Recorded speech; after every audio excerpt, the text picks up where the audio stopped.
Reliance industry की 48वीं सालाना बैठक यानी एजीएम में सबसे बड़ा ऐलान हुआ, जिसने हर निवेशक का ध्यान अपनी ओर खींच लिया। चेयरमैन मुकेश अंबानी ने ये कहा कि जियो का आईपीओ अगले साल यानी 2026 की पहली छमाही तक आ जाएगा। उन्होंने कहा कि ये आईपीओ ग्लोबल स्तर पर वैल्यू अनलॉक करेगा और सभी निवेशकों के लिए बेहद आकर्षक अवसर बनेगा। साल 2016 में जब फ्री डेटा और कॉलिंग के साथ जियो ने एंट्री की थी, तब भारतीय टेलीकॉम इंडस्ट्री में तहलका मच गया था।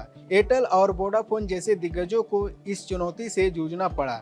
सिर्फ 8 साल में जियो न केवल भारत का सबसे बड़ा मोबाइल नेटवर्क ऑपरेटर बन गया, बल्कि दुनिया का तीसरा सबसे बड़ा टेलीकॉम प्लेयर भी है। आज कंपनी 22 टेलीकॉम सर्किलों में 4G, 5G सेवाएं दे रही है और अब 6G टेक्नोलॉजी पर भी काम शुरू कर चुका है। अगर ताजा नतीजों की बात करें तो वित्त वर्ष 2026 की पहली छमाही में जियो का मुनाफा 25% बढ़कर 7,110 करोड़ रुपया पर पहुंच गया। रेवेन्यू करीब 19% उछलकर 41,054 करोड़ रहा और एवरेज रेवेन्यू प्रति यूजर यानी ARPU 208 करोड़ रुपया से ऊपर चला गया। मुकेश अंबानी ने एजीएम में साफ कहा कि दुनिया भले ही वोलेटाइल से घिरी हो, लेकिन टेक्नोलॉजी की वजह से यह दौर सस्तेपन का सुनहरा युग है। साथ ही उन्होंने आर्टिफिशियल इंटेलिजेंस को इस पीढ़ी की कामधेनु गाय बताया और कहा कि रिलायंस इसे अपने ऊर्जा, टेलीकॉम, रिटेल और इंटरटेनमेंट बिजनेस में शामिल कर रहा है।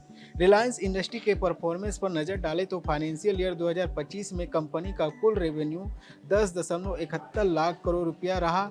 एबिटा 1.83 लाख करोड़ रुपया और नेट प्रॉफिट मुनाफा 81,309 करोड़ रुपया रहा।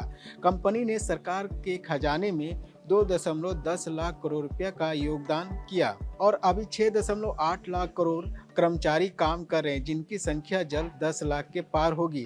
बाजार की बात करें तो एजीएम के दिन रिलायंस के शेयरों में हल्की गिरावट देखने को मिली। सुबह ये 1381 रुपया पर खुले, 1403 रुपया का हाई बनाया और फिर करीब 1.5% गिरकर 1367 रुपया पर आ गए। हालांकि पिछले 6 महीनों में इस स्टॉक में 15% से ज़्यादा की तेजी देखी गई।